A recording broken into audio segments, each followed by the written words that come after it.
Alright, just got this belt guard slash rear fender off, and I can already tell that a lot of these screws are going to be really hard to get to on this bike because of the way the frame is designed. It just, it's not very user-friendly to work on, especially compared to, well, Betty White over there. I'm pretty spoiled because everything's right there in front of you, and yeah.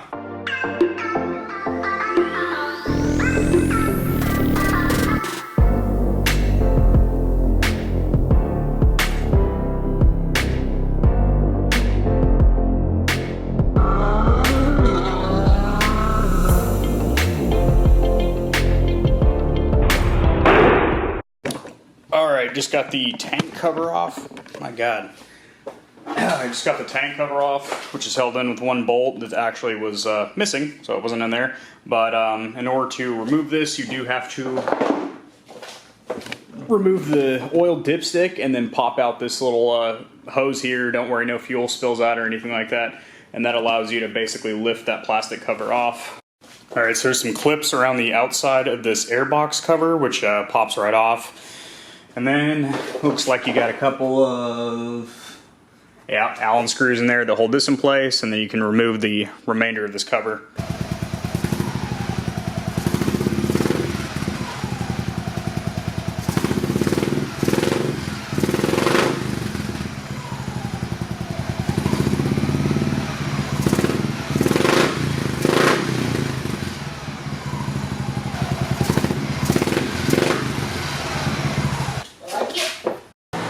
Sorry about the fan noise, it is extremely hot, so I have my portable air conditioner back behind me.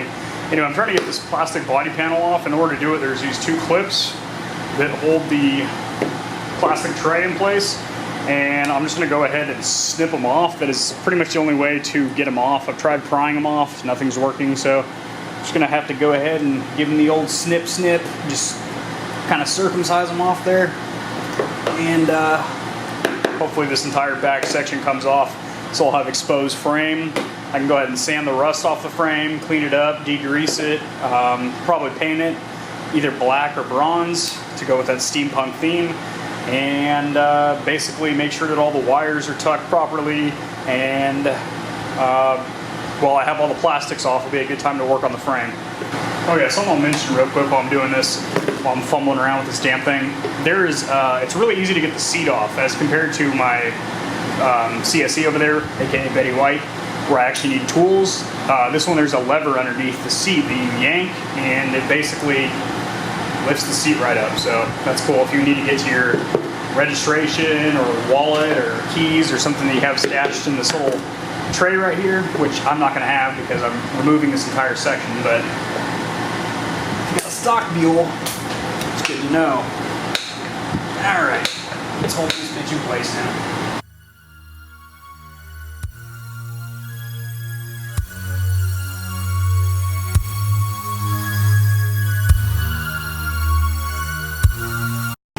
If you don't have a deck crawler like this, I highly recommend getting one. I got this one on Amazon for like, oh man, I don't know, like 20 or 30 bucks, and it makes working on shit so convenient, like changing oil on cars or doing something like this where, well, for one, my rolling chair that I like to use way too high.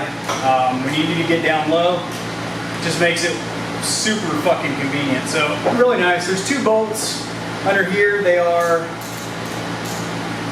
5/16, and I believe,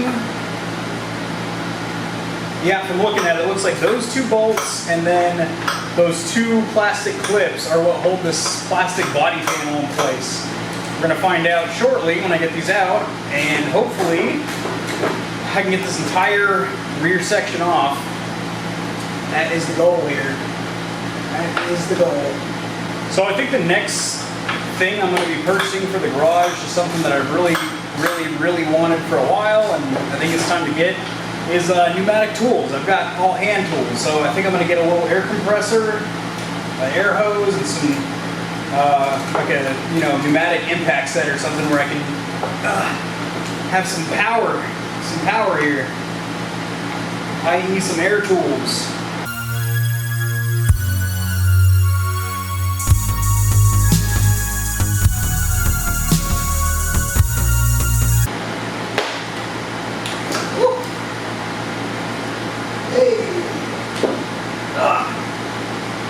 That's got some weight to it too. We are saving weight, boys. She is getting stripped down.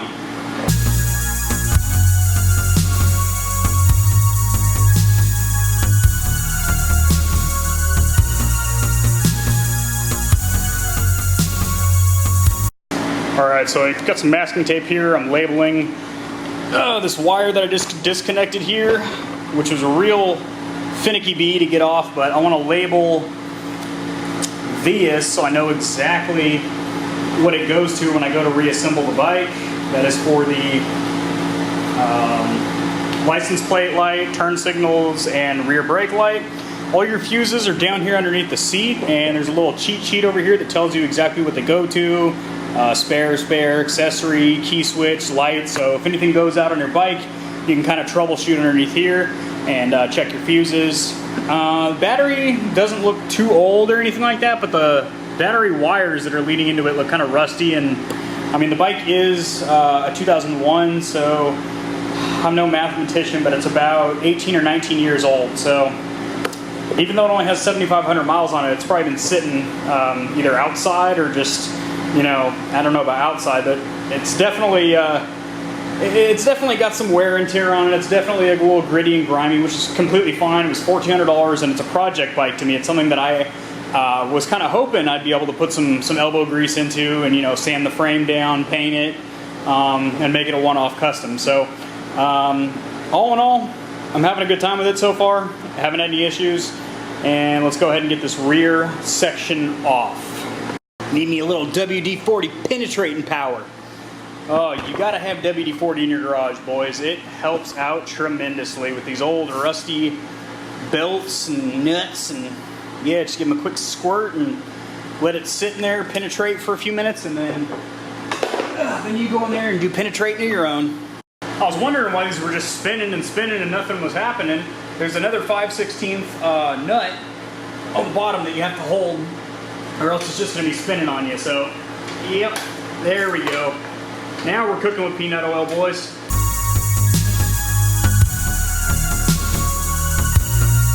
Alright guys, so I got the frame sprayed down with some of this tough stuff here. It's a citrus-based aerosol cleaner, and it is working wonders here. Don't worry about getting any of this on your tires. It's not like Armor All where it's going to make it slippery or anything like that. It's not going to do any harm to your brakes or anything like that, but it's citrus-based, so it's going to really help degrease your bike and get a lot of that crap off there. You know, this bike is like 19 years old. It's probably been sitting outside for the majority of its lifespan, so it really needs a little TLC. And yeah, this is definitely doing the trick for it.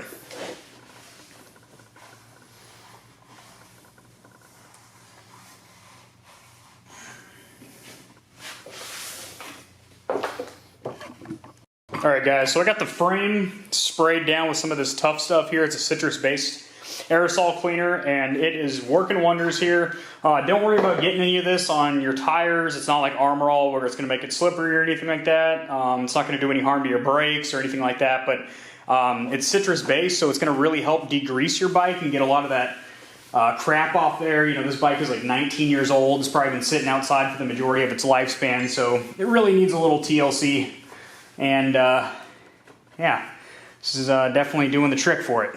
Alrighty, now I am peeling off these shitty Buell Blast stickers on the side of the plastic tank cover here so I can paint it and put it over the tank. I was just going to leave the tank cover off because, you know, I'm trying to shed all the plastics with the Street Fighter look, but it leaves this nasty little unappealing gap in between the seat and the tank. Not to mention this is just super worn, and it doesn't really look very good with just the tank exposed like that. I think it'll actually look better with the painted tank cover over it, and you know, if I don't like it, I can always just take the shell off later.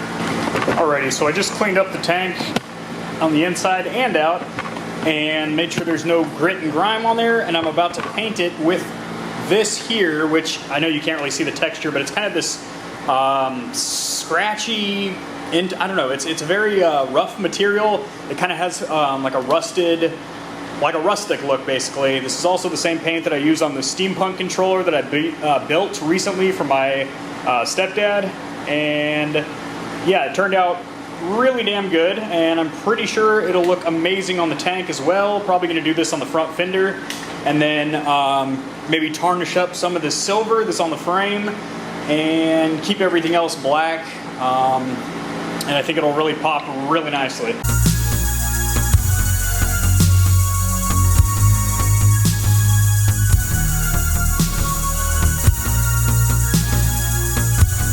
Alrighty, so sorry Betty White, we're working on Beth over here today. Anyway, it's about my second or third coat on the tank, and it is looking pretty doggone good. I love the texture on this paint. It's kind of a grainy, scratchy, like sandpaper material. Not material, but texture, which is really cool. It's going to go with the steampunk theme real nicely. Man, I made a huge mess on my deck here in the garage. I need to get some kind of a scrub brush where I can just throw down some degreaser and just, take like a brush and just, well, good form. Just, brush the old floor off, because, it's starting to be more stains than it is, checkered patterns. So, yeah, we don't want that. Anyway, well, that's drying.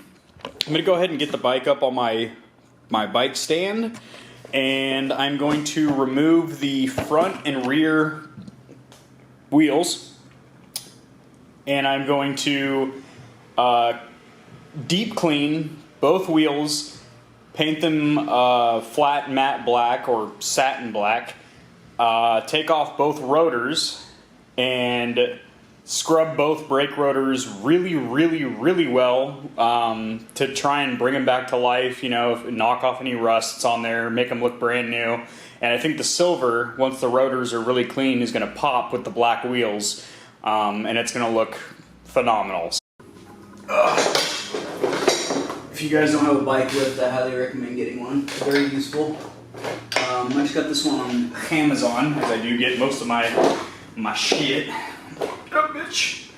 I think the max weight on it is like 700 or something like that. 750, I think.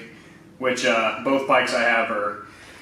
Let's see. I think Betty White's 309, and Beth here is about 400 or so. So they're definitely well under the allotted weight. But yeah, this thing works pretty fucking good. Haven't had any issues.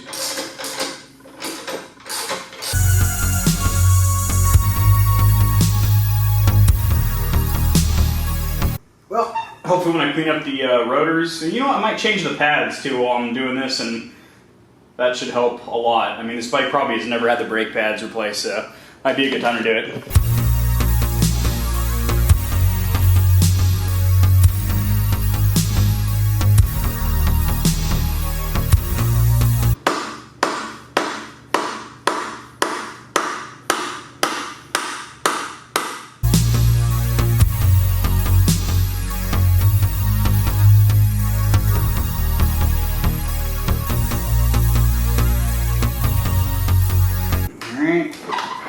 How this goes on, guys. Washer right there. Oh, I'm gonna clean these threads up a little bit too with a wire brush, because they are really gritty, really grimy. All right, where's my mallet? Whack this fucking axle shaft out of here. Yeah, it comes right out. Easy day.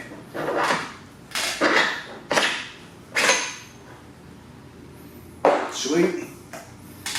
Alright, in essence, the front wheel should just come on out now. Oh, I might need to jack her up a little bit more, because I'm not really getting clearance out of here. I didn't really show you guys earlier, there's a little hole on this side, and at first when I was whacking away on this side, it was just kind of rotating, so you need to shove something in there. I just use this piece of shit screwdriver that I got with like some furniture they bought or something.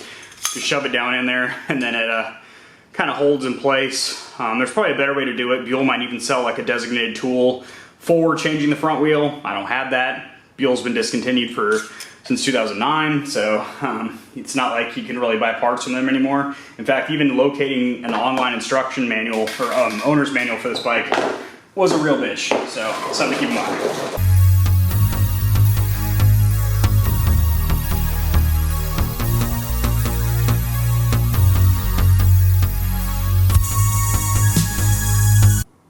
shit, this can't come off without getting the fucking front rotor off first. Alright, 2 bolts for the front caliper are 13 millimeter. Let's fucking do it. You cannot remove the front tire without taking off the front brake caliper. So don't even try it. Gonna do my little trick again. WD-40.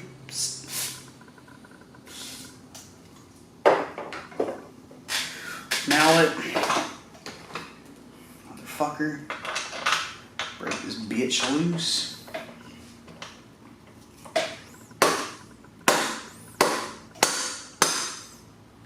Man, that trick works real good.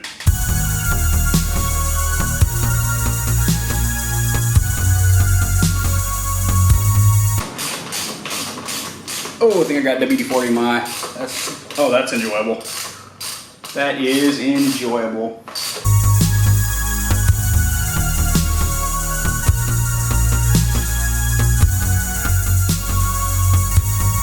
The fucking clearance is like insane on it.